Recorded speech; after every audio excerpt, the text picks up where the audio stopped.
Today's episode is brought to you by Mazars. SoundCartel.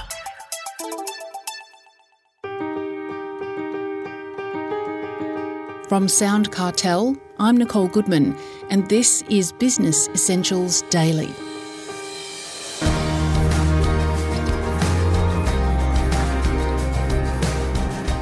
It's tempting in times like this to become obsessed with the hard graft of doing business, like obsessing over cash flow, stock levels, wages, rent, which of course are critical to keeping your business afloat. But when times are tight, there's one element that none of us can afford to drop, and that's our assets, says Colin Pearce, sales trainer, speaker, storyteller, and author of many books, including the customer service book, 5-Star Service on a 1-Star Budget. Now, wouldn't we all like to achieve that? But our assets? What's Colin talking about? Well, it isn't machinery, property or factory plant and equipment. Colin Pearce, in his own inimitable way, explains his thinking to Heather Dawson.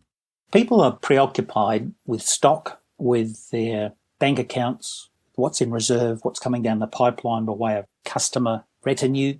The thing we all need to concentrate on still is our assets, being ourselves. The chapter in the book, 5-Star Service on a 1-Star Budget, is called You Are Your Assets. Would you like to know what your assets are, Heather? I would love to know that, Colin. Yes. Well, A stands for appearance. Now, we talk about store blindness, and at a time like this, it's easy to be discouraged about what your store looks like. And your store could be your car, whether it's got a nice shiny polish on it, or whether it's the look of your satchel, as you call on people, or the look of your front window on the store, or the floors being shiny and everybody dressed neatly and clean with neat hair. Those things are still assessed by people. You know, Grandma said you should never judge a book by its cover. Do you know why she said that? No? I'll tell you. Because everybody does judge the book by the cover. Otherwise, she wouldn't have come up with the saying. We look at you and we say, I want to do business with that person because everything about their appearance says, I'm here to help. Now, you could be born ugly as all get out like me, but you can still tuck your shirt in, still brush what's left of your hair, and still have a nice smile. Your appearance is important. So there you go. The first of your assets is your appearance.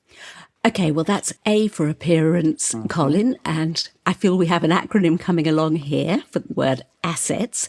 So what's the next letter? S. S. S stands for smile. Oh, not smile training. Oh, this is a load of rubbish. We want something new. Oh, yeah. Well, if you go around smiling, I'll be able to get onto something new. But most people in shops and stores and out in the rep trade look like they've just lost their dog. You've got to be sharp and shiny and look like you mean business. Look like you're going to the grand final and you're sure your team's going to win. A smile is such a short, tiny little thing to do, but you can flash your teeth and wink a bit and say, g'day, hello, hi, how you going? Said, oh, it's hot out there. Cold today. No, have your misery guts. Smile, look happy. So the next S is? Sound happy to help. When the telephone rings, say to yourself, oh, goody, goody, goody. Not, because if the telephone rings at your desk or in your pocket, it's an indication that you're still necessary. If the phone stops ringing, you're done, mate. So when the phone rings, think to yourself, goody, goody, goody. This could mean money. This could mean I'm employed. This could mean I can pay my wages. This means I could pay my mortgage. This means I can send my kid to the next violin lesson. Sound happy to help, and that will change the way you sound with your voice. Instead of saying, hello, a number of tradespeople I call and hear the answer, hello, and you think, oh, sorry, did I just get you away from your dog's funeral? It's hopeless. It's got to be, g'day, it's Colin Pearce. Hello there, it's Colin Pearce. You can say, hello, it's Heather if you like, Heather. Hello, it's Heather. Yes. And when that friendly love? Yes, it is. Well, yes, I hear the little grin in your voice when you say it. Uh-huh. And somebody says, oh, I answer the phone all day. I'm on the reception. I say, morning, Smith and Partners. Can you hold? Morning, Smith and Partners. Can you hold? Well, you don't sound like you're willing to help at all. At least say, good morning, Smith and Partners. This is Heather. Can you help me by holding a moment, please? That's a very different response from, all right, please hold, isn't it? Well, that leads to the next one, Colin, which I believe is enthusiasm. Well, I love enthusiastic people, don't you? Mm-hmm. You love to see them. A bit too much of them can be over the top, and you can only tolerate a few minutes of me. That's why you make these recordings so short. I was doing a storytelling session for teachers, and about morning tea time, I heard one of the old battle axes say, "Oh, I'm going back to the office to take a pill. Mr. Enthusiasm's giving me a headache." I'm sorry, but you'd rather me be enthusiastic than like a grave robber's dog, wouldn't you? You've got to love what you do and do what you love and let it show. I love being here. I tell the story, I make it up, about Luciano Pavarotti, who was a bit of a grump, and he would go to the butcher, and people would expect him to go to the butcher and say, "Good morning, Mr. Butcher. How are you today? Hey, I want a pound of sausages and a little piece of steak, a little piece of steak." He would go to the butcher, apparently, from what I've heard, and say, "Hello, butcher, I'm not so happy, you know. I fly to Australia, need a big fat bottom, 2 business class seat. It costs a lot of money. I go to Uluru and I sing, it's cold out there and I have a cold. I come home, the wife, she don't let me have the mistress, so she say, you get out. I married the mistress. Guess what? She turned into the wife." And so he's miserable.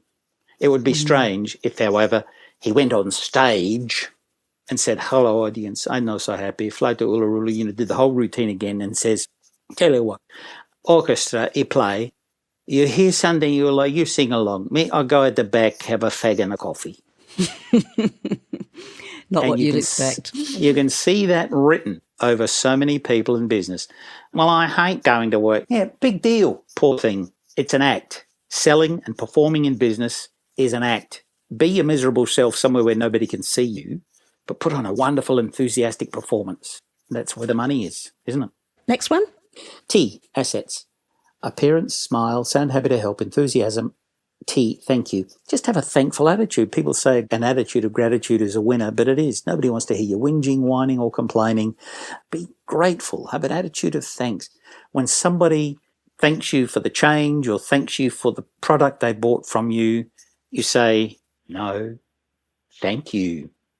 It's amazing. Remember that old McDonald's ad where the little young lady brings an old soldier after Anzac Day, brings him his ice cream cone. And he says, "Thank you, dear." And she looks at him and her eyes fill with tears and you say, "Oh, this is wonderful." She says, "No, thank you." And you say, "I'm going to McDonald's and buy all their ice creams." But the point is, she just reciprocated the thanks. Okay. Time for the last one, Heather. Yes, servant heart. What's that about, Colin? Oh, dear. Well, there's a long story and we can't go into it now, but it's essentially that, I'll abbreviate it. An old servant of an old desert king was sent across the desert to find a wife, a princess for the man's son. And he didn't know what to do. And so he says a prayer to the god of the desert, the god of his king. "When I get to the oasis and ask the girls for a drink, the one you want me to marry should be the one who says, 'Would you like me to water the camels as well?'" So he gets the oasis and sure enough, one does. And so he goes back to her encampment and asks for her hand in marriage, gives her gold rings and earrings and comes home. And that's a nice story. But why did he say that? Well, because to water the camels, there were 10 camels and each camel holds 40 litres of water. So she would have had to make 80 trips. What did I say? 5? It doesn't matter. An awful lot of trips down the well.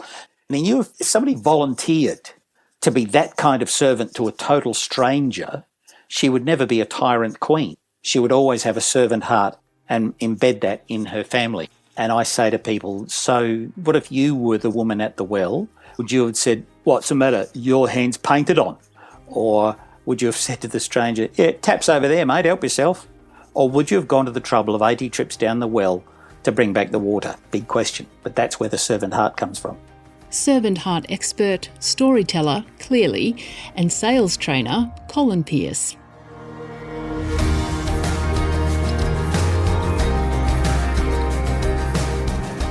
This episode of Business Essentials Daily is produced by the team at SoundCartel. Thanks for listening. I'm Nicole Goodman. We'll bring you more Be Daily tomorrow. Follow @BE Daily Podcast across social media and head to bedaily.com.au for more from the Business Essentials Daily podcast. SoundCartel. This episode was brought to you by Mazars. To find out more, visit mazars.com.au. That's mazars.com.au.